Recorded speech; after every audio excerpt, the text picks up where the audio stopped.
Bonjour chers téléspectateurs, bienvenue à cet autre numéro de la revue des Grandes Unes avec nos invités. Nous reviendrons sur l'essentiel de ces principales unes dans quelques instants. Pour le moment, allons revisiter ces unes et commençons par la nouvelle expression qui ce matin parle de contrôle des élections et des faux observateurs de Transparency International au Cameroun. Au cours d'une conférence de presse donnée à Yaoundé, ils ont affirmé avoir constaté ou n'avoir constaté aucune irrégularité sur le scrutin, mais Transparency International, dans un communiqué, affirme n'avoir envoyé aucune mission chez Paul Biya. Un véritable scandale tel que nous le dit le journal La Nouvelle Expression, qui revient sur les déclarations de ces usurpateurs tels que les présente le journal. Déclaration de ces observateurs qui avaient fait savoir, en tout cas, que le scrutin s'était assez bien déroulé sur l'étendue du territoire camerounais. Transparency qui dément avoir envoyé une équipe pour l'élection présidentielle au Cameroun et qui dit s'appuyer, en tout cas pour l'observation de cette élection, sur sa branche camerounaise et ses démembrements. Voilà donc cette autre affaire qui ébranle forcément l'administration et le journal qui fait savoir que rien n'a été dit tant au niveau du ministère de l'administration territoriale qu'au niveau du ministère de la communication au sujet de cette affaire de faux observateurs de Transparency International. À la question de savoir donc qui est-ce qui a accrédité ces personnes, dont quelques-uns d'ailleurs se retrouvent à la une du journal La Nouvelle Expression de ce matin. Le journal qui parle aussi de polémiques restant sur cette élection présidentielle et le député Nitieux qui soutient Kamto, le député du Social Democratic Front de Vouri-Est, dont le parti avait aussi présenté un candidat à cette élection, se range du côté du candidat du mouvement pour la renaissance du Cameroun, Maurice Kamto, le député Nitieux, qui s'appuie sur un certain nombre d'éléments pour justifier sa position, notamment le fait que l'on ne peut être juge et partie. Le député qui présente Paul Biya comme étant donc juge et partie dans cette situation, lui qui a nommé toutes ces personnes en charge donc du processus électoral au Cameroun, lui qui nomme donc en tout cas le député Nitieux qui parle de contexte de dictature où toutes les toujours sur cette présidentielle, les États-Unis qui revendiquent leur neutralité. Dans un post publié sur sa page Facebook, l'ambassade des États-Unis au Cameroun dit n'être concernée ni de loin ni de près par la guerre des résultats. Restons sur la présidentielle et avec le journal L'Œil du Sahel qui parle du Grand Nord qui attend sereinement les résultats. Le journal présente la situation dans dans les trois grandes régions septentrionales, l'extrême nord et le calme plat après l'élection présidentielle. C'est dans cette ambiance que les populations de la région de l'extrême nord attendent les résultats de ce scrutin. L'Adamawa et les populations de cette région qui continuent de vaquer tranquillement à leurs occupations. Les résultats de la présidentielle 2018 sont attendus tout simplement dans la paix. Idem pour la région du Nord, tel que nous dit le journal L'Œil du Sahel. Le Messager, ce matin, reste sur cette présidentielle. Le Messager qui parle de Maurice Kamto qui met le sérail tout simplement en ébullition en revendiquant sa victoire au scrutin de dimanche dernier. Le candidat du mouvement pour la renaissance du Cameroun, MRC, a jeté un trouble certain au sein de l'apparatchik qui peine à dissocier l'acte politique de l'écart juridique sociale, nous dit le journal qui rappelle que depuis cette sortie, la police a tout simplement cadré Yaoundé depuis la fin en tout cas du scrutin électoral. Ils sont nombreux de ces agents de sécurité qui sont postés dans les coins névralgiques de la ville aux 7 collines pour veiller à l'ordre et à la sécurité. Voilà donc pour cette une du journal Le Messager qui parle aussi de ces observateurs électoraux et l'affaire Transparency International, l'ONG qui déclare que la mission d'observation déployée au Cameroun durant l'élection n'a reçu aucun mandat d'elle. Information à lire à la page 6. Le journal qui nous parle aussi de la Fédération camerounaise de football vers une assemblée générale sous haute tension. L'adoption des textes fondateurs de l'instance fêtière a lieu ce jour du côté de Bankomo, à lire à la page 11.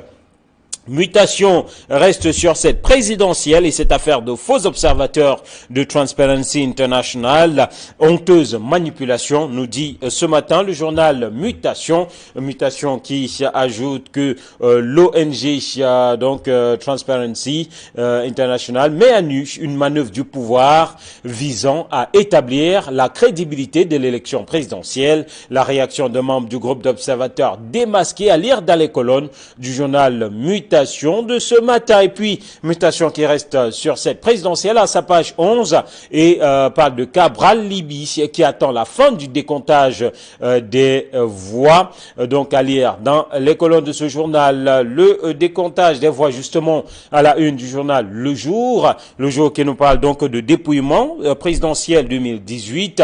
Le recensement général des votes qui a commencé. Les membres de la commission nationale installée hier disposent de 5 jours pour dresser un procès verbal général, nous dit donc le journal qui parle aussi de la CAN 2019 et de cette enquête sur l'aménagement urbain de Bafoussam ou encore toujours en football des Interpol qui sont à nouveau reportés. À lire aussi dans les kiosques ce matin, le journal Repère qui parle de suicide politique de Maurice Kamto relativement à la présidentielle 2018 et à sa récente sortie.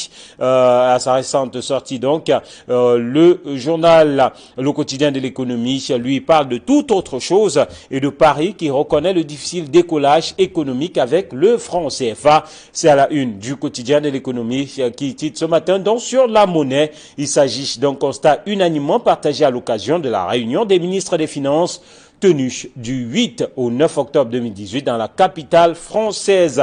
À lire dans les colonnes du Quotidien de l'économie, toujours le climat des affaires et 64% d'entreprises qui s'accrochent au secteur informel au Cameroun avec un chiffre d'affaires souvent supérieur à 100 millions de francs CFA et fuyant l'excès de réglementation d'impôts et de taxes. Plus de la moitié des unités de production informelle ne comptent pas changer leur statut. À lire donc dans les colonnes du journal Le Quotidien de l'économie qui nous permet de sortir de cette visite des principales unes et de donner la parole à l'un de nos invités déjà présents, Hervé Viandélé. Bonjour. Bonjour Guillaume Sanjomo, bonjour également à tous ceux qui nous regardent ce matin. Allez, bienvenue. Et on démarre donc avec vous et avec le journal La Nouvelle Expression et d'autres quotidiens qui, ce matin, se sont intéressés à cette affaire de faux observateurs électoraux. La Nouvelle Expression qui parle donc de faux observateurs de Transparency International au Cameroun. Le Messager parle de l'affaire Transparency International. Comment comprendre qu'on en soit arrivé là, des observateurs non accrédités par Transparency International, non envoyés par cette structure présentée très souvent comme sérieuse, mais qui ont parlé au nom de la structure au terme du scrutin du 7 octobre dernier. Eric Marcel, il faut dire que c'est difficile, n'est-ce pas, d'expliquer ce qui s'est passé. Très très difficile parce que c'est à proprement parler très incompréhensible. Parce que dans un pays qui se veut sérieux comme le Cameroun, qu'on a cherché des faux agents de Transparency International, autant pour moi, pour venir valider des élections. Je pense que c'est non seulement malsain, ça traduit là des choses qu'on a dû penser et que les gens continuent à penser pour le régime en place. Ça veut dire que déjà, si on va chercher des faux agents de Transparency International, ça veut dire qu'on n'est pas certain d'avoir organisé l'élection présidentielle qui vient s'achever dans les conditions de l'art. Et on a besoin forcément que cette élection soit validée par la communauté internationale. Et pour que cette élection soit validée par la communauté internationale, il faudrait justement qu'on ait observé un certain nombre de critères, notamment l'équité, l'égalité à tous les niveaux, et surtout que les gens aient justement voté avec liberté et en toute quiétude. Si on a donc besoin de valider cette élection avec des faux agents, ça veut dire que quelque part, quelque chose n'a pas marché. Il faudrait donc comprendre. Là, vous semblez directement accuser le gouvernement? Bien sûr, parce que ceux qui ont recruté les faux agents de Transparency International avec une seule mission, de dire que les élections sont très bien déroulées. La preuve, ils ont déclaré après une conférence de presse que les élections présidentielles qui viennent s'achever, il n'y a pas eu d'irrégularité. Du moins, rien n'a été observé. Pourtant, les sons de cloches qui partent des différentes régions du Cameroun, des coins les plus reculés, et même dans les centres-villes, démontrent à suffire que tout n'a pas été rose. même si on peut minimiser certains cas qui ont arrivé, certains cas dénoncés, il faut quand même reconnaître que c'est difficile que les élections se déroulent toujours sans qu'il y ait de remarques à faire, sans qu'il y ait, sans qu'on torpille quelque part la loi. Déjà que vous savez que beaucoup de scrutateurs n'ont pas eu la chance d'être dans les différents bureaux de vote parce que, semble-t-il, certains partis n'ont pas donné le mandat à temps. Beaucoup sont arrivés. On ne pouvait pas remplacer certains parce que, quand bien on suscitait les responsables des DECAM, ils n'étaient pas en place parce qu'eux aussi faisaient tout. C'était très difficile. Et par ailleurs, on nous a dénoncé plusieurs cas de fraude où on essayait, n'est-ce pas, de remplir les bulletins remplir l'enveloppe avec le bulletin du parti au pouvoir et qu'il a fallu que l'altercation, du moins, il a fallu que certains scrutateurs présents puissent dénoncer cela pour que cela soit arrêté. Vous comprenez que quand on a vécu des élections avec ces éléments-là, il est tout à fait difficile, ou du moins difficile de dire que les élections sont déroulées sans problème. Or, même si on peut minimiser ce problème, c'est quand même malsain de prendre des personnes qui n'ont pas qualité pour pouvoir justifier ces élections. Et ceux qui l'ont fait, ils ne pensent pas servir le Cameroun parce que le processus démocratique camerounais est en train de se mettre sur pied. Et même si on peut reconnaître les avancées qui sont faites à ce niveau-là, on n'a pas besoin à cet instant de pouvoir créer ce genre de faits pour noircir davantage notre démocratie, parce que même si on sait au lendemain de toutes les élections qu'il y a toujours des revendications, il y a toujours des dénonciations, je pense qu'on n'a pas besoin de créer cela.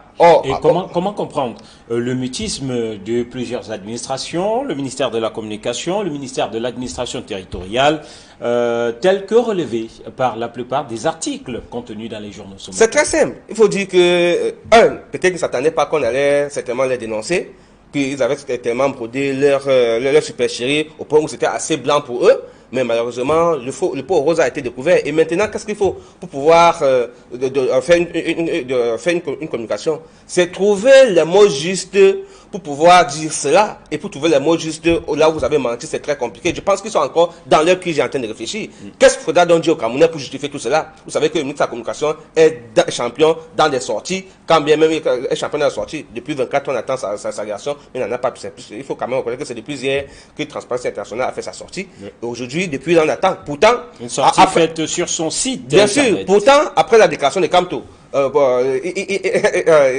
lendemain des élections, quelques heures après, on a vu la réaction qui a suivi. Donc, on peut comprendre, on peut se poser la question de savoir pourquoi ils n'ont pas encore réagi. Peut-être parce qu'ils sont en train de vouloir consommer le mal parfois. Vous savez, quand vous avez fait une erreur, peut-être ne vaudrait-il pas, pour se justifier, faire une nouvelle sortie. Peut-être faudrait-il se taire pour consommer, pour que la population consomme le mal. Sauf que il faut reconnaître que cela traduit une chose. Ils sont conscients qu'ils n'ont pas organisé ces élections dans de très bonnes conditions. Du coup, pour valider cela, on est obligé d'aller chercher le faux. Et donc, quelle importance, quelle place devrait être aujourd'hui accordée à ces déclarations de ces faux observateurs de Transparency International? Quel crédit? Parce qu'il faut aussi reconnaître qu'ils étaient sur le terrain. Oui, ils étaient sur le terrain, mais je ne suis pas sûr qu'ils ont fait le travail qu'il fallait. Parce qu'ils auraient constaté que les élections ne sont pas déroulées de manière paisible partout. Il faut quand même reconnaître que rien n'est jamais, la perfection n'est pas de ce monde. Ce sont des hommes qui organisent les élections, donc c'est tout à fait normal qu'il y ait des manquements quelque part. On ne devrait pas dire que tout s'est passé de la mauvaise manière, non. Au contraire, il y a quand même quelques irrégularités qui ont été constatées. Même si, infime soit-elle, ces différentes irrégularités, il faut d'abord reconnaître qu'elles étaient là, mais sauf qu'elles ne peuvent pas entacher sur les résultats de manière générale, ou du moins c'est minimisable. À ce niveau-là, on comprend au moins que vous êtes objectif. Mais s'il faut aller chercher des gens pour venir mentir, il faut reconnaître que c'est la preuve qu'on n'est pas... On n'est pas juste dans ce pays. La honteuse manipulation dont nous parle ce matin, le journal Mutation. Oui, c'est une honteuse manipulation, il faut le connaître, voilà. Parce qu'en réalité, on voudrait faire admettre à l'opinion publique que tout s'est bien déroulé, et surtout à l'opinion internationale. Or, au Cameroun, nous étions sur le terrain, nous avons fait plusieurs bureaux de vote, on était en mission, presque dans l'ensemble du triangle national, on a observé, on a vu. Et il faut rappeler que nous qui étions sur le terrain, peut-être qu'on n'a pas eu la chance de tamponner ces faux agents. Ceux qu'on a rencontrés sur le terrain qui étaient des observateurs nationaux, notamment ceux envoyés par un monde à venir sans publicité. Sans publicité. Voilà ceux que nous avons tapés sur le terrain pendant qu'on couvrait également ces élections. Donc, déjà, on est surpris de savoir qu'il y avait des observateurs de Transparency International et qui aujourd'hui viennent démentir. C'est la preuve qu'on est on partage la même opinion, sur laquelle, nous, on ne les a pas vus sur le terrain, et c'est tout à fait normal que, quand on n'a pas envoyé les agents sur le terrain, au risque de salir, le nom qui est Transparency National, un nom assez important et que l'on reconnaît digne. Je pense que la sortie est tout à fait normale pour clarifier les choses, pour garder leur crédibilité. Et je dis toujours que c'est pour valider un processus électoral qu'on reconnaît n'avoir pas été bon à tous les niveaux. Voilà, on reste sur cette présidentielle et on évoque cette fois-ci la une du journal Le Messager qui parle de Maurice Kamto qui met le sérail en ébullition, ceci depuis sa sortie et son penalty marqué tel qu'il l'a dit lui-même. Oui, il faut reconnaître quand même que depuis la sortie de Maurice Kamto, au lendemain de l'élection présidentielle, le Cameroun n'est plus serein parce qu'il y a une phobie générale qui s'est emparée de la population. Déjà, vous savez que avant le scrutin même, les gens craignaient, il y avait cette peur généralisée qui a fait que les gens se ravitaillent davantage le samedi par peur de la crise électorale. La crise post-électorale. Oui, crise électorale d'abord et crise post-électorale après. Et la sortie de Maurice Kamto est venue amplifier cela. On va se poser la question de savoir de quoi a peur le sérail. En fait, on a peur d'une seule chose, que les résultats qui seront proclamés d'ici le 22 octobre prochain, parce qu'il faut dire quand même qu'après les élections, qu'allons-nous faire s'il arrive que nous prononçons nos résultats et que Maurice Kamto ne le valide pas? Parce que certainement, il y a certains éléments à sa position qui lui ont permis de faire cette déclaration. Vous voyez donc que ça devient très compliqué à gérer et on a peur que ce qui s'est passé au Gabon, ce qui s'est passé en Côte d'Ivoire avec Gbagbo et Ouattara, puis également ceci chez nous.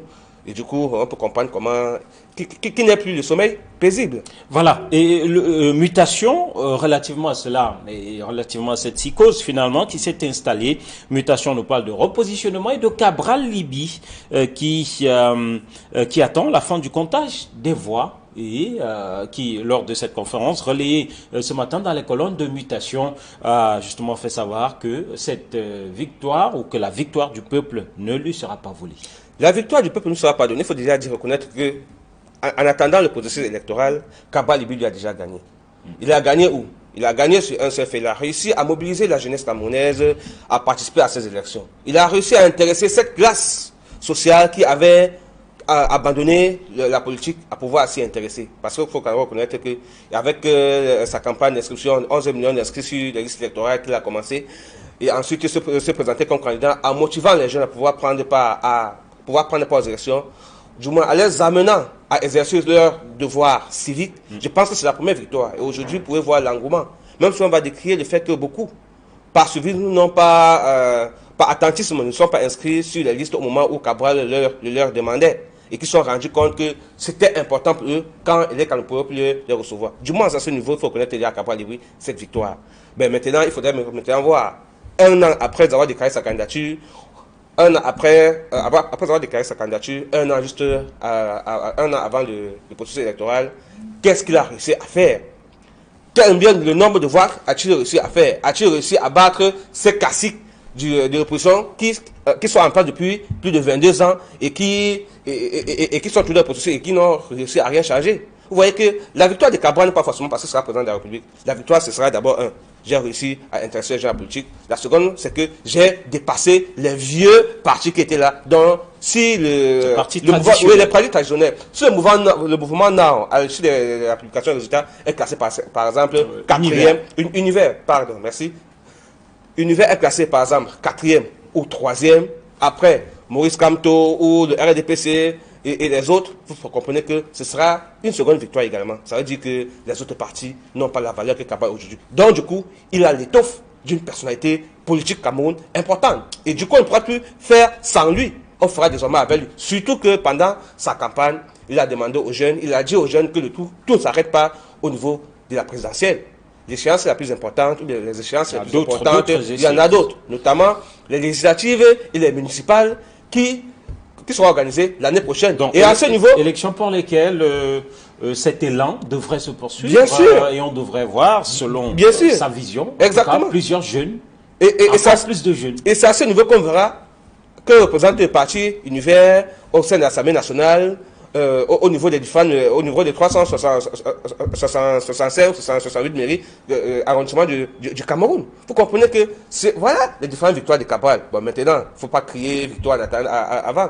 C'est pourquoi on doit attendre justement le comptage. Comme il le dit si bien. Alors, Jean-Michel Nietzsche, dans les colonnes de la Nouvelle Expression, semble ne pas être d'accord avec cela. Il estime qu'aucune loi n'a été violée. Lui, qui a vu le SDF présenter un candidat, s'est rangé clairement du côté de Maurice Kamto. Le Messager, d'ailleurs, dans une sorte d'analyse, aussi estime qu'il s'agit plus d'une position politique que d'une position annonciative du résultat. Difficile de dissocier l'homme politique qu'il est et le professeur agrégé de droit. Vous comprenez que c'est une dichotomie qui sera très difficile à analyser. Sa déclaration sera très difficile à analyser parce que, quand on va prendre les différentes postures, on ne saura pas qui l'a dit. Dans tous les cas, c'est Maurice Kamto. Quand vous le mettez sous l'angle du professeur agrégé de droit, ce sera toujours la même personne. Ou bien quand vous le prenez sous l'angle de l'homme politique. Mais maintenant, quand il essaie de circonscrire, de mettre un cadre précis, on comprend qu'il a fait sa déclaration au lendemain des élections présidentielles. Ça veut dire qu'il le fait en tant que candidat du MRC à cette élection, et pour certainement que les informations qui lui sont parvenues à travers les différents scrutateurs qu'il avait dans les différents bureaux de vote lui ont permis de faire cette déclaration. Et je peux comprendre la posture du député Nietzsche qui soutient Maurice Kamto, parce que je sais que pour l'avoir côtoyé pendant longtemps, lui, il est toujours anti-pouvoir, et c'est normal. Quand on est de l'opposition, on doit toujours dénoncer tout ce que fait le pouvoir. Lui qui pense que cette posture de Maurice Kamto s'apparente beaucoup plus à une mise en garde pour empêcher toute manipulation des résultats. Mais surtout, lui, le député Jean-Michel Nietzsche, qui estime que Paul Biya est juge et partie dans cette affaire, puisque tout le processus électoral est contrôlé par des hommes nommés par lui. Donc, c'est une posture avant-gardiste, tout simplement, que celle qu'a adoptée Maurice Kamto, selon le député. On peut partager cette analyse et essayer de comprendre les motivations qui ont poussé Maurice Kamto à le faire. Parce que tant qu'on n'a pas eu cette motivation, il est le seul, du moins, avec son QG à comprendre le motif ou bien le pourquoi de cette déclaration. Mais il faut quand même reconnaître que quand on a vécu un processus électoral comme le nôtre qui ne s'est pas déroulé entièrement bien sur l'ensemble du terrain national, parce que des remous, on en a entendu, c'est tout à fait normal qu'il puisse le faire. Et certainement l'analyse de Nietzsche qui dit que c'est pour défendre son vote. On est tout à fait d'accord, parce qu'on sait que le pouvoir en place est champion des tricheries, est champion de saupoudrage aussi, il faut le reconnaître. Surtout que tout ne se passe pas forcément comme on veut que cela se passe, parce que quand il évoque par exemple que Elekam est un élément du parti au pouvoir, et c'est vrai, quand vous avez Abraham Ebeke, le directeur d'Elekam aujourd'hui, qui était un ancien gouverneur du parti au pouvoir, pour comprendre les postures de Jean-Michel Nietzsche, qui dit que non, vraiment, évoquer le Conseil constitutionnel. Bien sûr, qui estime que si Paul Biya a nommé tout cela au Conseil constitutionnel, c'est difficile que vous nommez quelqu'un qui vienne vous désavouer la demande. Au contraire, il va vous faire allégeance. Et au nom de ça, il peut soutenir Maurice Kamto dans sa déclaration. Surtout qu'il n'est pas certain que l'Elekam sera neutre. Que surtout, vous savez qu'avant que l'élection même, on dénonçait toujours le fait que l'Elekam est juge et parti, parce que les membres de l'Elekam sont nommés par le président de la République, et du coup, ils ne pourront pas donner une décision objective, parce qu'ils auront toujours peur que demain, certainement, ils pourront plus bénéficier des mêmes avantages que le chef de l'État peut leur octroyer. Et du coup, ils pouvaient inféoder les résultats. Mais bon, ce sont des a priori, certainement qu'on peut nommer des hommes et qui restent charismatiques et qui font avec objectivité leur travail. En tout cas, l'œil du Sahel, par rapport à tout ce branle-bas causé par cette sortie du président du MRC, candidat à l'élection présidentielle, l'œil du Sahel nous dit: le Grand Nord attend sereinement les résultats. L'œil du Sahel qui nous décrit d'ailleurs l'ambiance dans la région de l'extrême nord, celle du nord, celle de l'Adamawa. C'est le calme de ce côté-là. Et l'œil du Sahel qui nous fait savoir que les populations se sont offusquées de cette sortie de Maurice Kamto. Vous savez, pour gagner les élections au Cameroun, c'est généralement dans le Grand Nord que l'on gagne les élections. Et le Grand Nord, non seulement avec l'avantage d'avoir le plus grand nombre d'inscrits sur la liste électorale, est un bastion qui est acquis au chef de l'État, au parti au pouvoir. C'est la zone généralement où le chef de l'État, durant les dernières élections, a toujours remporté avec 100% des différentes régions et des différents bureaux de vote. Maintenant, aujourd'hui, Est-ce que c'est ça qui justifie la sérénité des populations de cette partie du Cameroun acquis au chef de l'État? Certainement, parce que quand vous savez que vous avez voté pour quelqu'un et que vous voulez qu'il soit là, qu'il reste toujours là, vous pouvez rester serein et comprendre que celui qui voudrait, n'est pas vouloir l'alternance, et quand un des candidats se lève pour réclamer le vote, vous comprenez que, surtout que quand celui-là n'est pas le candidat que vous voulez qu'il reste, et que vous puissiez avoir du courroux. Et il y a plus crainte de soulèvement social de ce côté-là, tel que nous dit le journal L'Œil du Sahel, mais qui rapporte que voilà, les populations disent qu'elles ne se soulèveront pas, ne suivront pas ce mouvement. C'est tout à fait normal. C'est tout à fait normal parce que, il faut reconnaître que personne ne veut la guerre dans ce pays déjà. On veut que les choses se passent de manière normale. C'est pourquoi chaque fois quand ça faute quelque part, il faudrait le rectifier pour que les gens ne se mettent pas en colère. Vous savez que tout part par la colère. Et quand on n'est pas compris, et quand on refuse de vous comprendre, c'est ça qui fait que les gens vous rebellez, vous revoltez, vous passez, vous proposez des actions qui ne sont pas forcément celles les plus attendues. Donc du coup, on peut comprendre que les populations ne veulent pas la guerre de ce côté. Sauf que, il faut reconnaître que si le processus électoral se déroule normalement et respecté, on n'arrivera pas à ce niveau-là. Les pays qui ont eu des crises post-électorales, c'est parce que le processus électoral lui a été biaisé à l'avance et qu'un certain nombre de choses n'a pas été respecté. Et c'est pendant les revendications, et surtout quand on a en face des personnes qui ne veulent pas vous entendre ou du moins qui ne veulent pas vous comprendre, c'est là où on hausse des voix et la colère. Or, on ne veut pas que ça arrive chez nous. On veut tout simplement que les résultats soient rendus comme cela s'est déroulé partout. Surtout que les Camerounais, cette fois-ci, ont quand même été éveillés. Beaucoup étaient présents au dépouillement. Beaucoup ont filmé. Il faudrait tout simplement que les résultats qui étaient au tableau soient fidèles à ce qu'on a obtenu des différents bureaux de vote. Parce que s'il y a modification, ne serait-ce qu'augmentation d'une voix en faveur ou en défaveur d'un des candidats, je ne suis pas sûr que les Camerounais qui ont voté accepteraient cela. Surtout que tous veulent le changement. Il faudrait justement qu'on laisse ce changement arriver à pas normal. Allez, on va poursuivre avec le jour qui nous fait savoir que le dépouillement présidentiel, le dépouillement relativement à la présidentielle 2018 a démarré avec le recensement général des votes, donc qui a effectivement commencé tel que nous le dit le journal Le Jour. On a franchi une phase, même si d'aucuns estiment que tout cela prend énormément de temps comparé à ce qui se fait ailleurs, c'est une autre phase vers la proclamation finale qui est engagée. Le Conseil constitutionnel, je le disais tout à l'heure, a 15 jours après les élections pour rendre son verdict. Et je pense que jusqu'à ce que cette loi soit modifiée au Cameroun sur le plan constitutionnel, pour certainement abréger cette période qu'on estime longue, on va toujours respecter cette loi-là. Il faudrait certainement qu'on la modifie avant. Même si on aurait souhaité que dans les différents cas, au lendemain des élections, qu'on puisse proclamer les résultats comme ça se fait partout ailleurs. Mais sauf que chez nous, ce n'est pas encore là le cas. Mais pourtant, ça devait se faire. Je ne comprends pas pourquoi. Si à 18h, on commence le décomptage, les décomptes des voix, à 20h, je pense que dans l'ensemble des bureaux de vote, on a fini. On connaît les résultats. On connaît les résultats. Dans l'ensemble de on connaît les résultats. En attendant que les PV puissent arriver aux différentes des antennes et les CAM, et donc au niveau des différents arrondissements, et ensuite les départements et les régions. Je pense qu'aujourd'hui, avec l'outil du numérique que nous avons, on peut facilement donner un résultat 24 heures après. 24 heures après, au maximum, ou moins 48 heures après, parce qu'on a tout le temps d'avoir ce résultat. Avec votre téléphone, dans le bureau de vote où vous trouvez, vous enregistrez le résultat, vous l'envoyez. Et c'est pourquoi on parlait aujourd'hui, on a toujours parlé de la biométrie totale au Cameroun. Ça veut dire que vous inscrivez dans ce bureau de vote, dès que vous êtes en Gaoundéré, on retrouve facilement votre nom dans la liste des différents inscrits sur la liste de l'ECAM. On n'a plus forcément besoin de dire qu'il faut d'abord centraliser les inscriptions avant.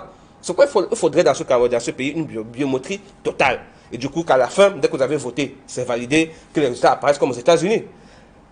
Vous comprenez donc ou ailleurs. Ou ailleurs encore. Donc, vous comprenez qu'il y a encore des efforts à faire à ce niveau-là. Sauf qu'il faut dire au Camerounais. Et peut-être de la volonté politique, Hervé Viard. Oui, la volonté politique aussi. Sauf qu'il faut dire au Camerounais, restons patients.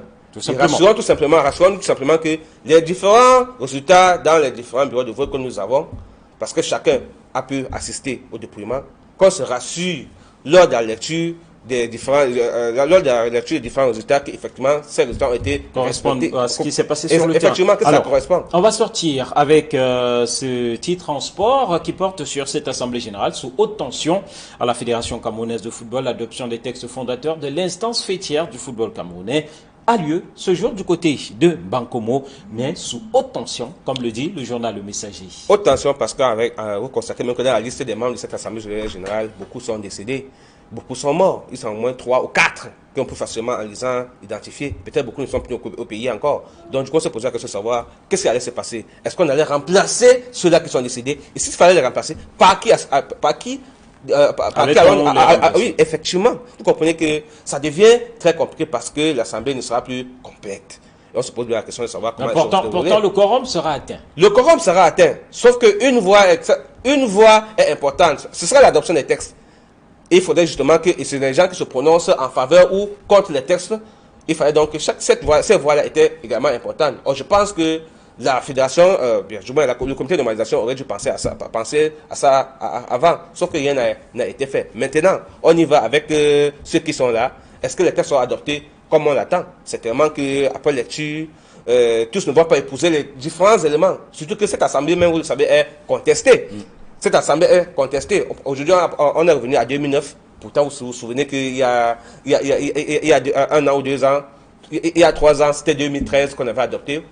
Vous voyez, ce chevauchement donne l'impression qu'on ne veut pas avancer dans ce pays finalement. On espère qu'au sorti, on aura finalement oublié la crise au sein de la Fédération camerounaise de football et qu'on va éviter, avec la constitution de cette fédération, la douche froide qu'on a eu par exemple hier lors du match amical France-Cameroun concernant